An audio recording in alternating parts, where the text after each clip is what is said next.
that Defiler. Her auto attacks really don't mean that much. Post haste is a really good pickup on Defiler because you can just zip across the map, no problem, join creep waves, use your ultimates, take down those towers. Looks like we're unpausing, so there you go. I don't know, maybe we shouldn't have unpaused. I really don't know. Oops, yeah, whatever. Okay, so I don't even remember what we were doing. We have 3 Legion mid, 4 Legion mid, and still we're basically trading tit for tat at this point. Kill wise, looks like a good push going here on this tower. Those ghosts, however, are still down. We have no tinker leveled from that engineer, so you can only do so much. A good blind ultimate into the trees. Flint Beastwood shouldn't have been there, but down he goes to that combination. Magmus trying to come in here, trying to force that tower to attack, but almost a good juke there by Swindles. Almost a good juke, but Forsaken Archer coming in here, crippling volley, picking that up. It does look like Engineer and Pharaoh are trying to stave off this Valkyrie and Forsaken Archer. Magmus again coming in here on that Engineer, even getting his ult off as Engineer gets his simultaneous ult off. Not going to be saving him, and now a Homecoming Stone out from this Pharaoh, which is probably a good idea at this point, as Team Milk definitely did not win that encounter after that really decently long pause. So what was going on as all that happened? So we had the free farming Forsaken Archer come mid to help out, picked up a kill. We had the free farming Valkyrie come mid to help ward off, I suppose, the tower pressure. Doesn't seem to matter, the tower's missing. It's gone, it's gone. And it was not denied. Just making sure we got that right. Not denied. So that's a good gold pickup there for Team Milk. This Defiler still insists on going mid, has already a bottle and a power supply to accompany those Ghost Marchers.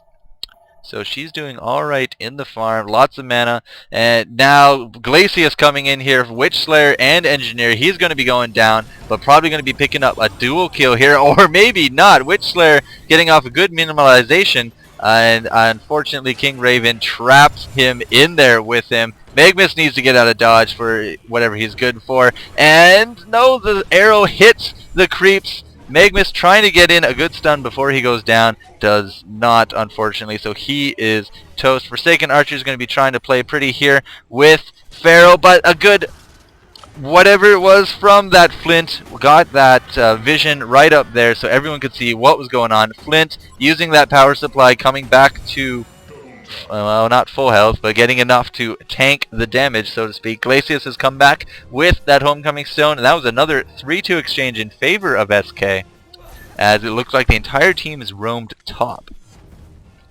So, getting caught out in that forest, Glacius throwing down his ultimate, trying to get off as much damage as he could, set up the rest of the team to clean up his mess, so to speak, and clean up they did. Forsaken Archer did get killed for it, but hey, a 3-2 exchange, not too shabby. This Vindicator did use his global silence at one point. Must have just been recently, 50 seconds ago. Could have been during the fight.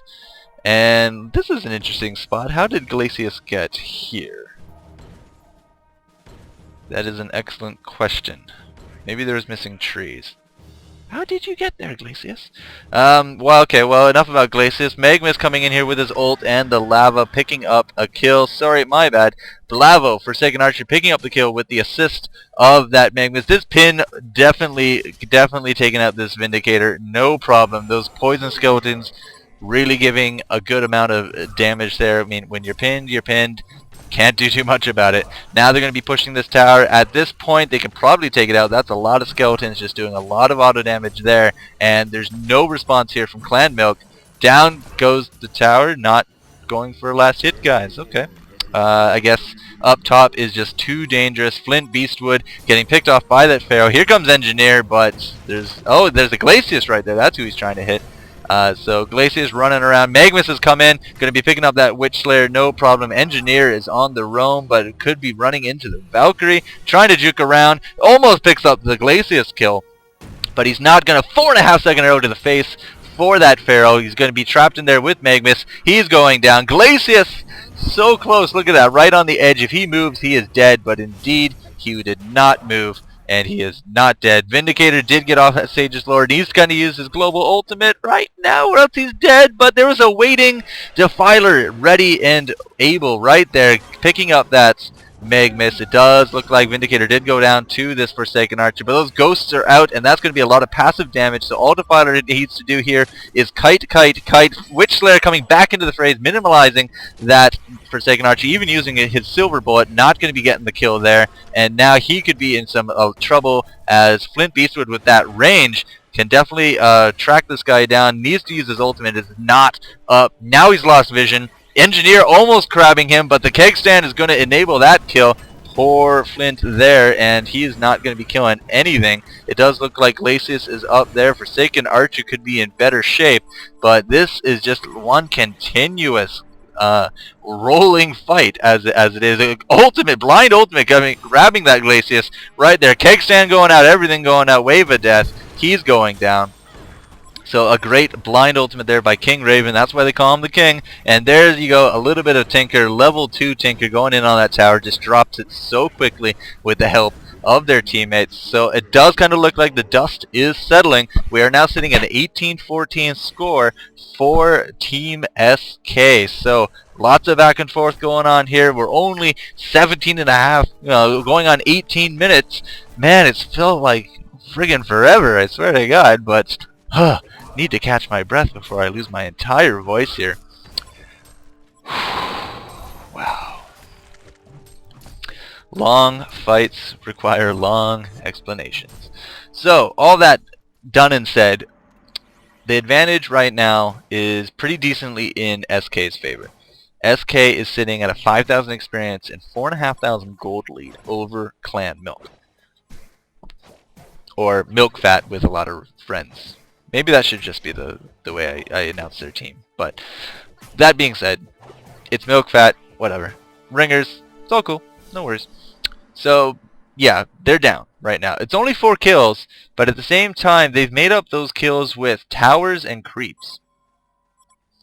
By that, I kind of mean we're missing 2 towers on the Hellborn side, and we're not missing any here on Legion. I say that, but the bottom tower is actually gone. So it's a 1 tower lead for this Legion team, as it is, 10-9. But the kill lead has made up for the experience and the gold. Another Tinker going down here.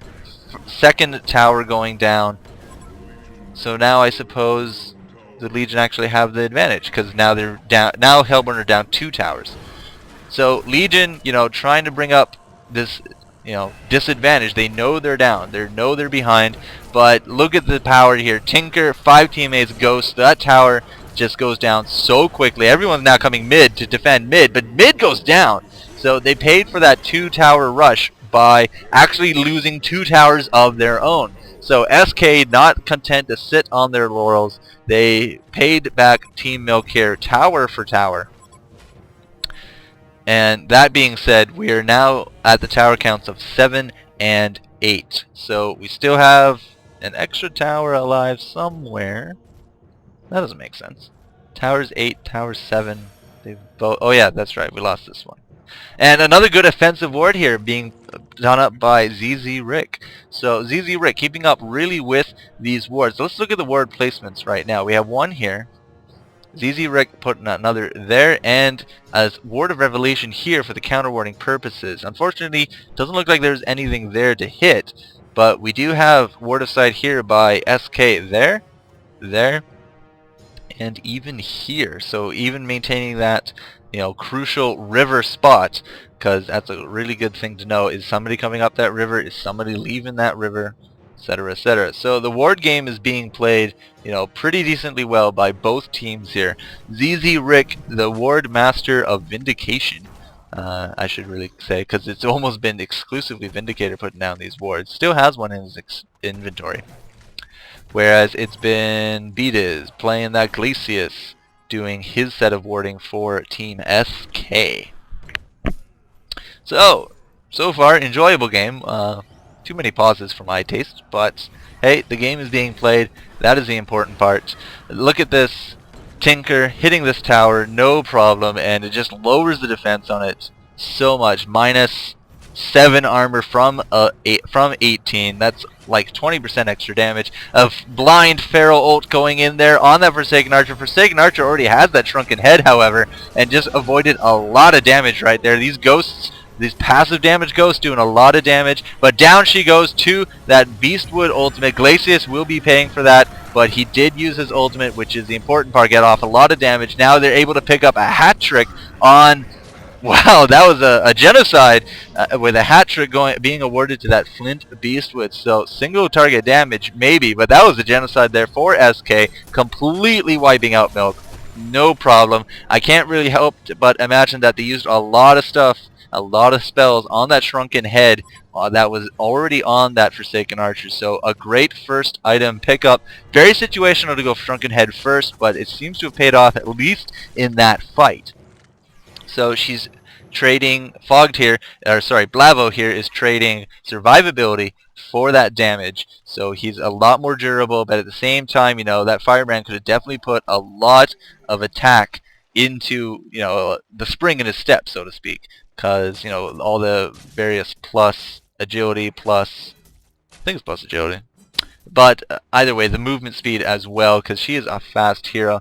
Let's see, here's the Firebrand. Yeah, Firebrand is plus agility. Yeah, I thought so.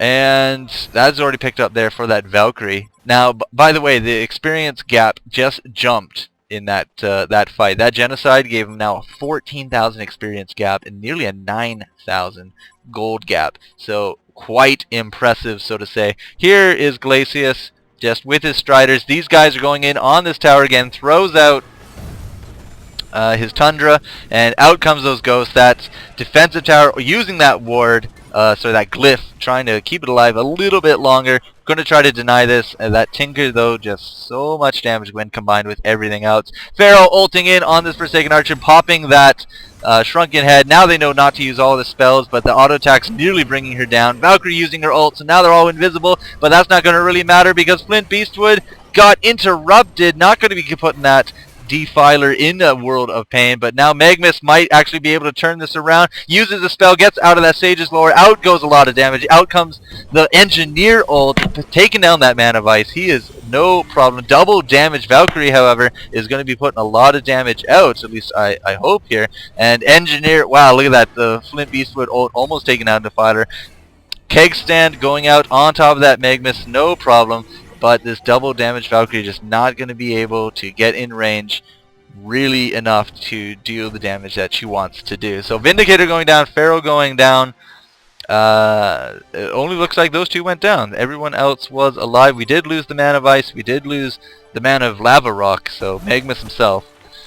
2 for 2 exchange, a lot better than their last attempt at fighting SK at their tower. But the tower was also taken down that time. And look at that, another offensive ward being placed up there in their base. I wish I could see vision from each team, but alas, I cannot. So I really got to wonder how much you can see up there. But offensive warding going down with this Vindicator, doing very well there. It only has the Striders and the power supply, but what else do you need from a support Vindicator? Sage's Lore does not even go Master's Incantation. Does not need it whatsoever. Not going to be going for the attack-based Vindicator play. But, yeah. That's their choice. That's how they want to play him. I have to give him props, though, for all the beautiful ward placements that we've been seeing. Unfortunately, the ward placements might not be stopping Valkyrie from seeing what's about to come up. Well, maybe she will, but all getting miniaturized by that Witch, so they're going to get Graveyard and Wave of Death. Keg Stand going out, Milkfat himself picking that kill up. So, should have jumped, but I think Jump was on cooldown. Jump was indeed on cooldown. Not a good spot to be in, but Hellborn had no idea. They have no wards. I say that, but there's a counter ward there. And that's it. Nope, the counter ward's gone. No, yeah, one ward there. SK. Oh, he just put it down. That's why. So the counter ward's now coming out, but lack of warding there cost Valkyrie that life. Here goes the push again. Defiler. I don't even think she's going to use her ghost this time because there's no one coming up to defend this tower. Tower goes down. King Raven picking that up with his last swipe of that sword. At least I think it's a sword. I don't really know. Maybe it's like a combo scythe club thing. whatever it is. Out comes the ghost here this time. Another tinker going down on the tower. As I said, the pushing power of this combo is just going to be dropping these towers so quickly. Look at those ghosts haunt that